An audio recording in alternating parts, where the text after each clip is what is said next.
You would think That you would would not yeah. be Had to use Yeah. a microphone. So, for people who were dragged here and, some parents might have dragged the children, who knows? Who are you and what do you do? This is Yuri Lowenthal, and he is the voice of Sasuke in Naruto. He's He-Man on Masters of the Universe. He's Superman in Legion of Superheroes. He's Ben 10 in Ben 10 something or other. He's Spider-Man in Marvel Spider-Man. This is Tara Plat. She plays a Yuri, strangely enough, and aka Ray. No spoilers, I guess. In Marvel Spider-Man. She's Tamari in Naruto. The strongest female enemy, I believe. Well, I believe many things, so I believe that they should have ended up together. But what am I going to do? We're married. She's Anal Guard in Fire Emblem. She's Ada. Oh, yeah. She's Wonder Woman in DC versus MK.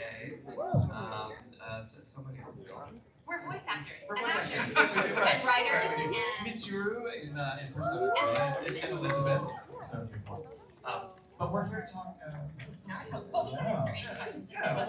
That's where we can focus on Naruto, and if the Naruto questions come up, but if you've got a question, you're like, it's not about Naruto, we can talk about that.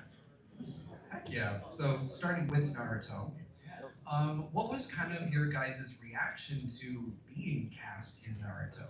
Well, I don't think either of us, or probably most of the cast, knew how big Naruto was when we first auditioned for it. Because yes, we knew it was Japanese anime, but if we didn't know what it was 20 years ago, then we were just like, oh, it's just a show we're auditioning for. We didn't realize the magnitude and scope of it until after we got involved. Although I made the mistake of going online and going, oh, Naruto, let me look into this a little bit, and realized it was huge. I immediately got nervous and saw all sorts of posts, because we hadn't done the dub yet. Yeah. And everybody's like, oh, if you mess this up, I'm gonna kill all of them. And I'm like, oh no, we better get this right. And so luckily worked out. Yeah, oh my goodness. So, how does it feel to be a part of so many people's childhoods? Because there's so many times that I've asked, like, what was your first anime? And Naruto is like 9 times out of 10 the first anime they watch. Well, I mean, it's fun, right? Because it's interesting because we went in and we did our job. We were by ourselves in the booth. I mean, yes, there was the director or the audio engineer recording us, but it was sort of a solo endeavor. We weren't with anyone else.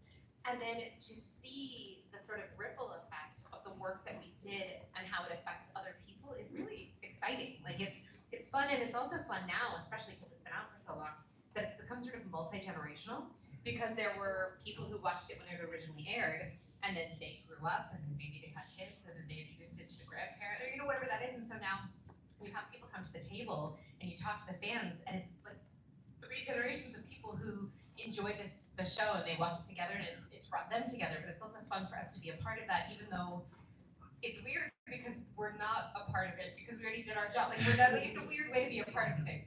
Yeah, it can be overwhelming sometimes because people say, this has meant so much to me.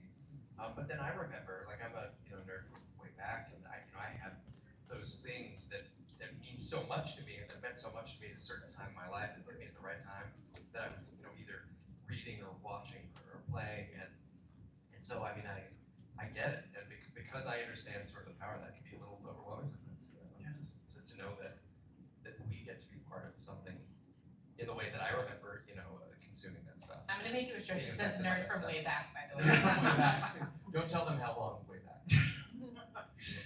Oh my god. So with just recently we had the Burger King toys for Naruto. Oh yeah. Yeah. So we had Crocs. Can you believe after 20 years, insane. Burger King's But Tamari gets well, your no love. Naruto's hot. So they had Crocs, they had so many different partnerships. What do you think would work, even what has not happened yet?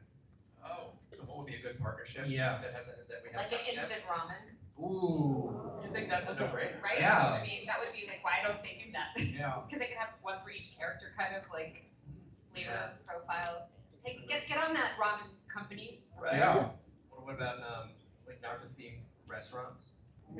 where all the servers were, were dressed as characters from. I mean, yeah, that's like a whole franchise right there. Yeah, there you go. Keep that to yourself. Right? I know. Yeah. You guys didn't hear it. You guys didn't hear it.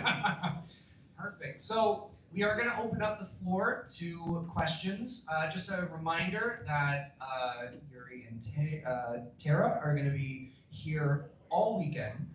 But we have to leave a little early on Sunday to catch our plane. So if you're coming to see us on Sunday, get there in the morning because when Yuri has, is it at noon, the Spider-Man We have a panel? Spider-Man panel. But once he leaves for the Spider-Man panel, then we have to go to the Okay. airport. So I just want people to not miss it and come at 2 p.m. because we'll be gone already. Okay, yeah. So they will be at their tables. So you can ask them to say quotes there. These are for questions. If you have more than one question, you can say your first question, then go to the back of the line. And yeah, no spoilers for Naruto. We had an interesting time at the One Piece panel where that was fun. So yeah, other than that, the floor is yours. Yeah, you can ask me Dragon Ball Z questions, but I won't know the answer. Yeah. Oh, wow, you're really good. What's your question? Yes. Oh, thank you, Sasuke. Anyways, what's your favorite Sasuke moment and your Tamari moment? My favorite Tamari moment is when she first sees Sasuke. She says, well, local hottie. See, they should have ended up together. There's so many good ones. I love when he first gets the curse mark. That episode is super intense, and it feels like they spent the budget of like 3 episodes worth of animation on that one, like episode 30, somewhere around there. Yeah. I love those climactic battles with Naruto, where just can't keep his emotions in anymore. Because most of the time he's keeping it close to the vest. He usually just gives you like a like that's like a Sasuke monologue right there. And then any scene with him and Itachi, whether it's near the beginning of the series or at the very end. Those are probably some of my favorites. Can you back up, bro? Thanks for They're passing by, man. Can't you see? The part that Sasuke is laughing his head off. Oh yeah, just the maniacal laughter. Yes, He's yes. laugh. That's I exercised many demons that day. It's better than therapy playing Sasuke. Like Thank already you. told Sakura, it's over, just leave me alone. Look at you, what's with the angry face? That was my favorite part. I love it. I love it. Thank you so much. And my brother's a big fan of you. Oh, tell him I'm a big fan of him. Hello. I don't know if you remember me from yesterday. You signed my kunai of Sakura. Yes. Yeah. You look different today. Yeah, no, cosplay. Right? I love it. I You're really, changing it up. yeah, I really had to think about what to say, so I kind of wrote this question down. But this is kind of like for both of you and like just voice acting in general. So like for Sasuke or Tamari, like I feel like especially Sasuke, he had like a lot of emotional moments in the show. Obviously, I don't want to give off spoilers to people, but like as you said earlier, the curse mark and his fights with Naruto and the whole Itachi situation, like he expressed some really strong emotions. And like while you're voicing those moments, is there anything specifically you do to get into character? Like, do you try to put yourself in Sasuke's shoes and see how you feel? Like, do you just like go for it and say the lines? I mean, imagination is a huge part of what we do. I know, everybody's got their own methods for acting, and some people have to recall, traumatic childhood moments, to get into a thing or whatever. But I found that our imaginations are so powerful, and often, the writing is so good that when you're reading the writing and then imagining the scenario is enough. But sometimes some days I'm not connected to the material enough, and I find it harder to get there. But usually, with my imagination and the writing, I can pull through. Yeah, I agree. I think understanding what the circumstances are and then sort of putting yourself in those shoes. You don't have to believe that you are actually that person who has to murder their brother or whatever the situation is, but you can imagine what it must